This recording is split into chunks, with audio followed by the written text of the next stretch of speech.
क्या हुआ जब अयोध्या में प्रकट हुआ साक्षात पुष्पक विमान। राम मंदिर में काम कर रहे मजदूरों ने जब यह नजारा देखा तो सभी के पैरों तले जमीन खिसक गई। 22 जनवरी प्राण प्रतिष्ठा से पूर्व अयोध्या में इतने बड़े चमत्कार का होना सभी को आश्चर्य में डाल रहा है। कुछ लोगों ने इसके साक्षात दर्शन किए हैं, जिन्होंने अपनी आंखों देखी। जो बताया उसे सुनकर आपके भी रोंगटे खड़े हो जाएंगे। आगे बढ़ने से पहले अगर आप एक सच्चे सनातनी हैं, प्रभु श्री राम को अपना आराध्य मानते हैं, तो इस वीडियो को लाइक करके कमेंट बॉक्स में जय श्री राम जरूर लिखें। दोस्तों, 22 जनवरी 2024 को राम लल्ला अयोध्या के नए भव्य मंदिर में विराजमान होंगे। इस शुभ कार्यक्रम के लिए पूरे देश में निमंत्रण बांटा जा रहा है। शहर से लेकर गांव तक घर घर अक्षत वितरण में बच्चों से लेकर बड़े तक सहयोग कर रहे हैं। यहां तक कि महिलाएं भी जाकर अक्षत और श्री राम की अयोध्या की फोटो वितरण कर रही है। अयोध्या में राम मंदिर में भगवान रामलला की प्राण प्रतिष्ठा कार्यक्रम की तैयारियां तेजी से की जा रही है। इस कार्यक्रम को बेहद भव्य बनाने के लिए कोई कसर नहीं छोड़ी जा रही। इस बीच राम मंदिर निर्माण का कार्य भी तेजी से किया जा रहा है।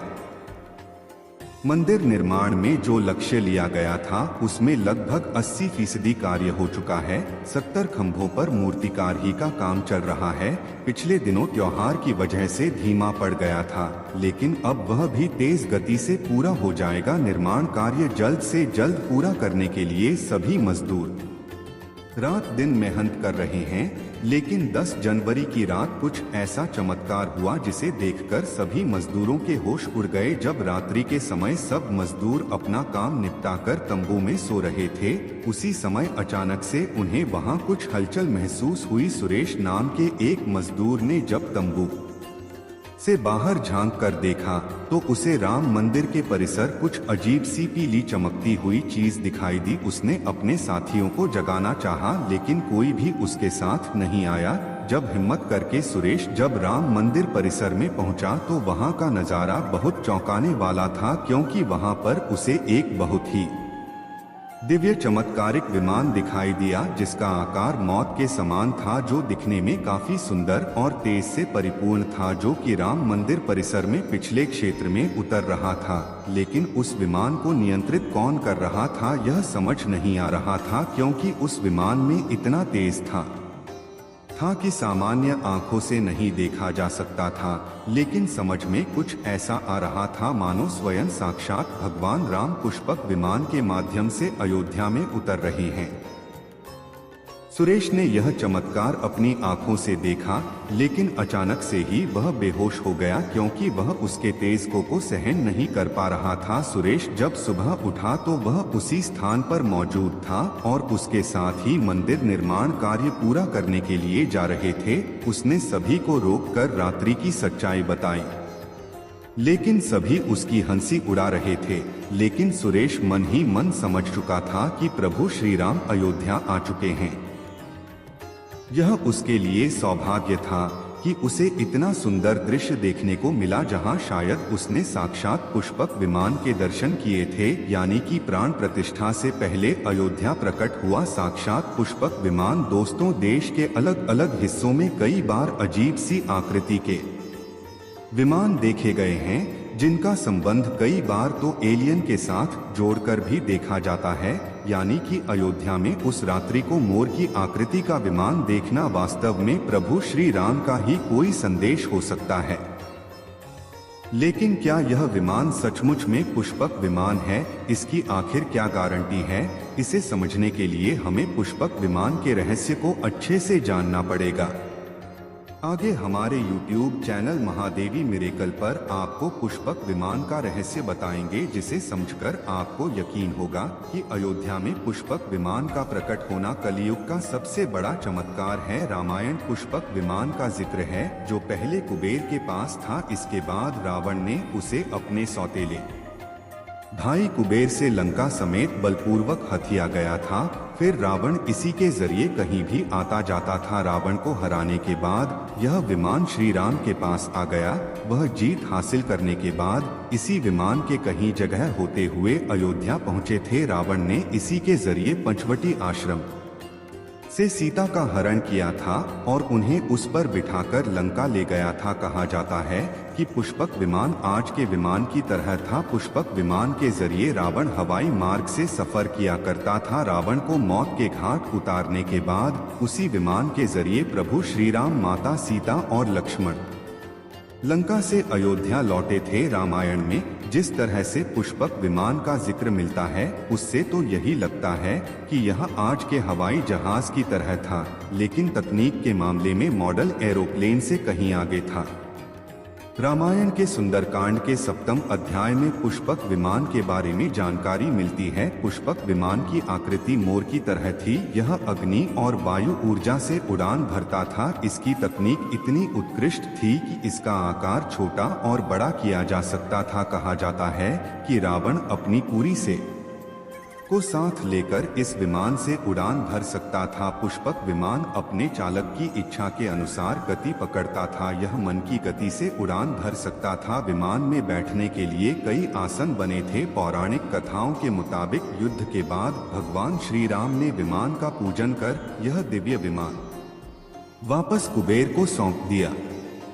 कुबेर ने पुष्पक विमान को भेंट स्वरूप प्रभु श्री राम को दे दिया, जिसके बाद इसी पुष्पक विमान से प्रभु श्री राम, माता सीता और लक्ष्मण अयोध्या पहुंचे। अब दोस्तों, कई हजारों सालों बाद एक बार फिर जब भव्य राम मंदिर का निर्माण हुआ है, तो प्रभु श्री राम अपने भाई लक्ष्मण और मां का सीता के साथ एक बार फिर से अयोध्या धाम पहुंच रहे हैं।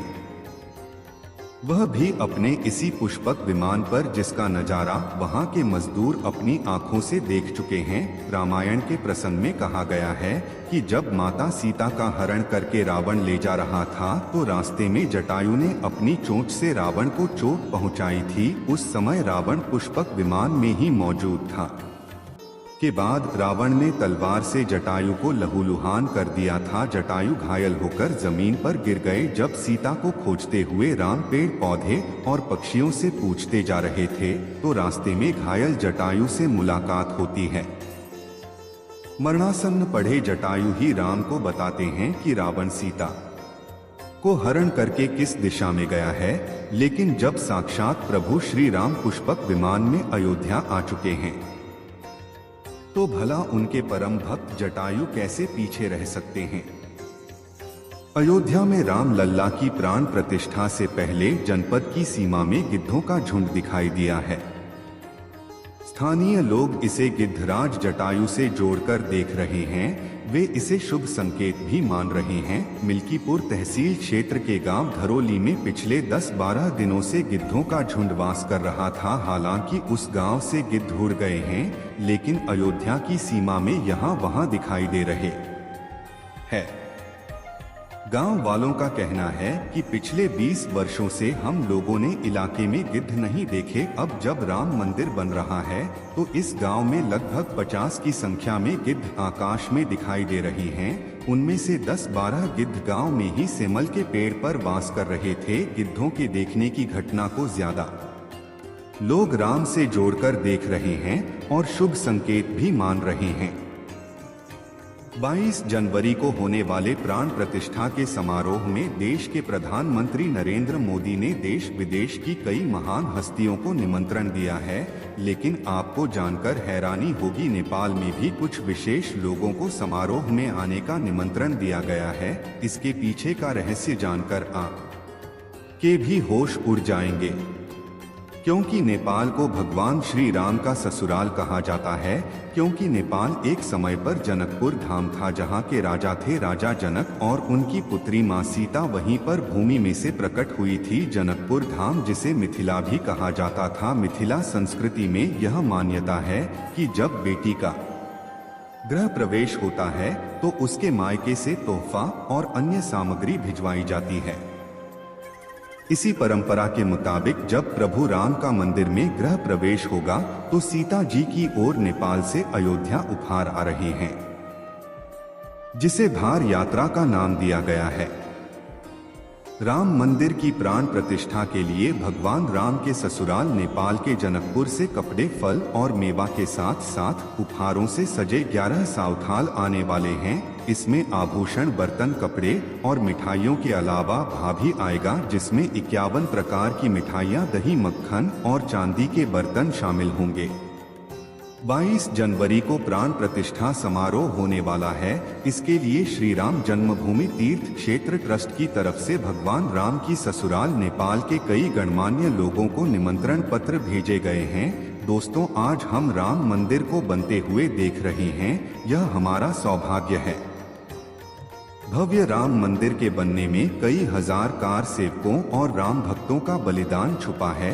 उस समय आक्रमणकारियों ने काशी, मथुरा के साथ ही अयोध्या में भी लूटपाट की और पुजारियों की हत्या कर मूर्तियां तोड़ने का क्रम जारी रखा, लेकिन 14वीं सदी तक वे अयोध्या में राम मंदिर को तोड़ने में सफल नहीं हो पाए, क्योंकि हर बार राम मंदिर और अयोध्या की रक्षा करने के लिए आसपास के राजा मदद भेज देते थे। हजारों साधुओं ने भी मंदिर की रक्षा के लिए अपने प्राणों की आहुति दे दी। विभिन्न आक्रमण को झेलते हुए श्री राम की जन्मभूमि पर बना भव्य मंदिर 14 शताब्दी तक मचा रहा। कहते हैं कि सिकंदर लोदी के शासनकाल के दौरान यहाँ भव्य मंदिर मौजूद था।